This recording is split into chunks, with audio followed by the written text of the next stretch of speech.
Hi guys, આજે હું બતાવવા જઈ રહી છું તમને હું અમેરિકાનો એક નાનકડો બંગલો, જેને રો હાઉસ કહેવાય, પણ આપણી ઇન્ડિયન ભાષામાં એને કદાચ બંગલો જ કહેવાય.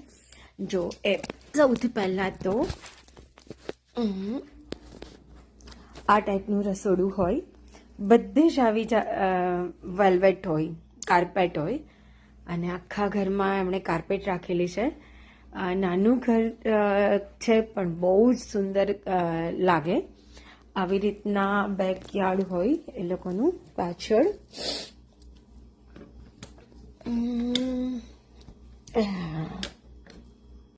એમના ઘરે કલરનું કામકાજ ચાલે છે, એટલે અસ્તવ્યસ્ત છે પણ છતાંય સુંદર છે. પાછળ આવી રીતના નાનકડું ગાર્ડન આપે, પણ ગાર્ડન કરવા માટે થઈને આપણી પાસે ટાઈમ હોવો જોઈએ, જબકે એમની પાસે નથી. જેમનું આ ઘર છે મારા ફ્રેન્ડ છે. આપણા ઘર જેવું જ હોય, ડાઇનિંગ સ્પેસ હોય, કિચન સ્પેસ હોય, ક્રોકરી રાખવાનું યુનિટ હોય, ભગવાનનું મંદિર હોય, સ્પેસ આપે ને જેમાં એક બીજી બેઠક હોય, એમાં એમ લોકોએ સોફા ને બધું રાખ્યું છે. મારો સામાન છે, મને બેડરૂમ આપ્યો છે આખો, પણ મને બીક લાગે એટલે હું અહીંયા જ થોડીક વસવાટ કરી ચૂકી છું થોડા દિવસ માટે થઈને.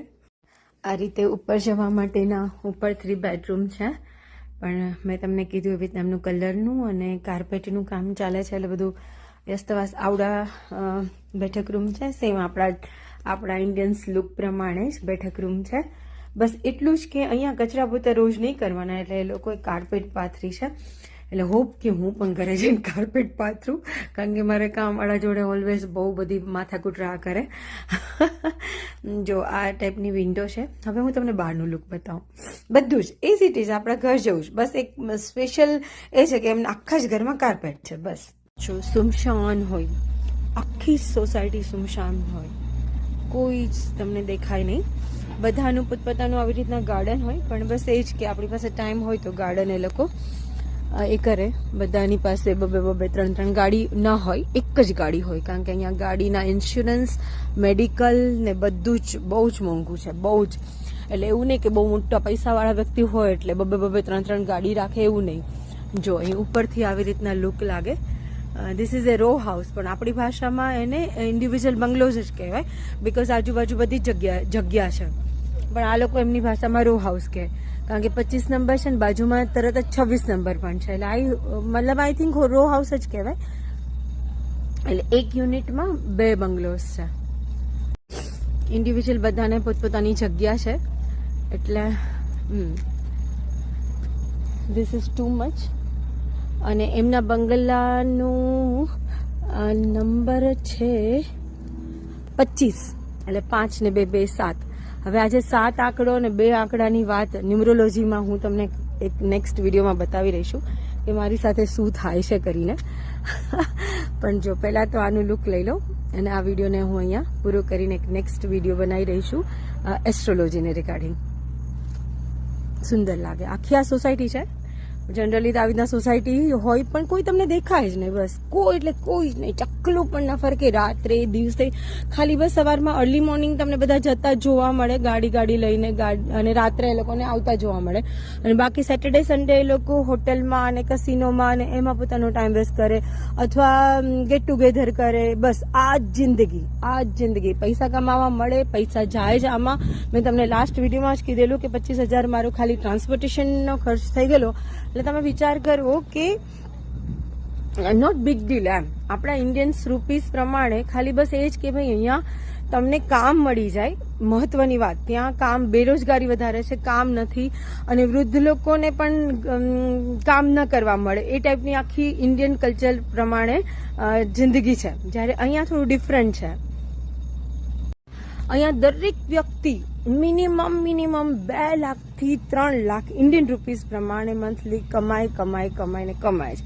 એમાં જો આપણે બચાવવા હોય, માની લો કે 6 મહિના આપણે ઇન્ડિયામાં રહેવું છે ને 6 મહિના અહીંયા રહેવું છે, જો એવી કોઈ લાઈફ તમારી સાથે કંઈક અચાનક બની જાય તો એવું બની શકે કે તમે પૈસા ઇન્ડિયામાં રહેતા વ્યક્તિઓને મોકલી શકો અને કમાઈ શકો. લેબર વર્ક એટલે કે આપણા જે ઇન્ડિયામાં જે કામ કરનાર વ્યક્તિઓ છે એ બહુ જ કમાઈ શકે અહીંયા, બિકોઝ લેબર વર્ક બહુ એટલે બહુ જ મોંઘું છે, બહુ જ મોંઘું છે. કોઈની પાસે હોય જ નહીં. અત્યારે જો હું આવી છું તો કમ્પ્લીટલી વાસણ ઉટકી રહી છું, એટલું કે કચરા પોતા ના કરીશ. વાસણ તો મને આદત છે, મને કચરા પોતા જ કરવા જરાય ના ગમે, એટલે એ સારું છે કે કચરા પોતા કરવા, કચરો તો વાળી લેવાય પણ પોતા કરવાનું તો ફાવે જ નહીં. ઉઠક બેઠક ને એવું બધું અહીંયા એવું હોય જ નહીં, કારણ કે વેક્યુમ હોય, કચરા કરવા પોતા કરવાના હોય ને, બિકોઝ આખામાં કાર્પેટ રાખેલી છે. તો આ રીતની આ જિંદગી છે. એટલે થોડીક સુકૂનવાળી પીસફુલ લાઈફ ગમે.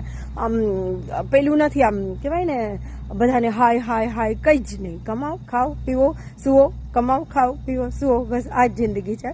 જો થોડી પીસફુલ લાગે, રાત્રે બધા જ 2-3 પેક પીને સુઈ જાય આરામથી, બિકોઝ અહીંનું વેધર ક્યારે બદલી જાય કંઈ જ કહેવાય નહીં. ઘડીક ઠંડી હોય એકદમ, તો ઘડીક ગરમી હોય, એકદમ તડકો હોય તો એકદમ ઠંડી પડવા મળે, અથવા અચાનક વરસાદ આવી જાય.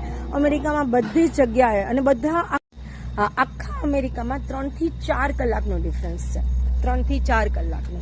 એટલે હું જો બ્લુમિંગટન ઇન્ડિયાનાથી શિકાગો ગઈ તો 1.5-2 કલાકનો ડિફરન્સ થઈ ગયો. ત્યાંથી હું ન્યૂ જર્સી આવી તો 3 કલાકનો ડિફરન્સ થઈ ગયો. એટલે એટલું મોટું છે ને કે આપણા ઇન્ડિયા 7 ટાઈમ ઇન્ડિયા બને ને એટલું મોટું અમેરિકા છે. બહુ જ જગ્યા છે, બહુ જ જગ્યા છે. એક ટાઉનમાંથી બીજા ટાઉનમાં, એક સ્ટેટમાંથી બીજા સ્ટેટમાં જતા જ આપણને 3 થી 4 કલાક થાય. ખાલી ફ્લાઇટમાં મારો લગેજ લઈ જવાના મને $80 માંગ્યા. મેં કીધું ભાઈ, અને મારી પાસે કાર્ડ નહીં, એટલે તો એ વખતે તો મારી એવી હાલત થઈ ગઈ. દીકરો મારો ઇવેન્ટ મતલબ જોબ ઉપર હતો, કોલેજ પતી ગયા પછી એ લોકોને બી કેમ્પસમાં જોબ આપે.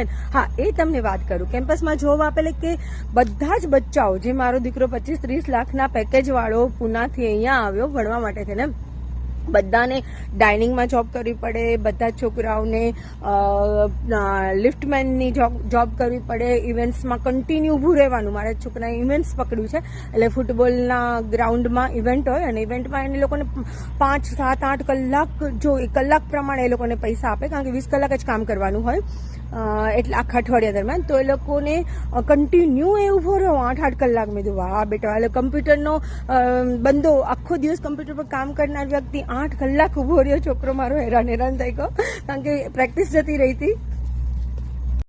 એટલે આ ટાઈપની જોબ હોય, એટલે એવું શીખવાડે અહીંયા કે તમે તમારી આટલી મોટી દુનિયામાં કાંઈ જ નથી. તમારે કમ્પલસરી કોઈ મોટો પૈસાવાળો માણસ, નાનો માણસ પૂછે જ નહીં. બધાની સરખી જ વેલ્યુ, નો કોમ્પિટિશન, નો કોમ્પિટિશન. 25-30 લાખનો પગારદાર છે, ડોન્ટ કેર. કરોડ રૂપિયાનો પગારદાર છે, ડોન્ટ કેર. એક જ સરખા માણસોનું વેલ્યુ, એક જ સરખા તમારા ઘરે આવનાર, કામ કરનાર. અત્યારે આ પેલા કલરવાળા માણસો આવ્યો હતો ને, 6 ફૂટનો લાંબો ગોરા. બસ એ છે કે અહીંયા ઓબેસિટી બહુ જ છે. તમારે ખાવામાં બહુ ધ્યાન રાખવું પડે, નહીં તો તમે બહુ જ જલ્દી જાડા થઈ જાઓ.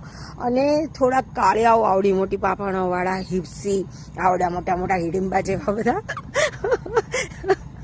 બધા સ્પેર પાર્ટ મોટા, તો એ લોકો છે. અને એટલા સુંદર પાછા છે, એટલે બંને અલગ છે. કાં એકદમ ગંદા લાગે, કાં એકદમ સુંદર લાગે, એ ટાઈપના. અને બધી જ કન્ટ્રીઝના લોકો અહીંયા વસે છે અમેરિકામાં. ઇન્ડિયન્સ એટલા છે, ચાઇનીઝ એટલા છે, કોરિયન એટલા છે, પાકિસ્તાની એટલા છે, આ જે હપ્સીવાળા મતલબ આફ્રિકાવાળા એ પણ એટલા જ છે. લંડનમાં એવું નથી. લંડનમાં એ બ્રિટિશવાળા જ છે, વધારે પડતા બહુ નથી. કદાચ ઇન્ડિયન્સ તો આખા દુનિયામાં બધી જગ્યાએ જ્યાં કરન્સી વધારે છે ને ત્યાં બધા જ ઇન્ડિયન્સ, અને ખાસ પટેલ. હા દોસ્તો, હું પટેલની પણ એક વાત કરું.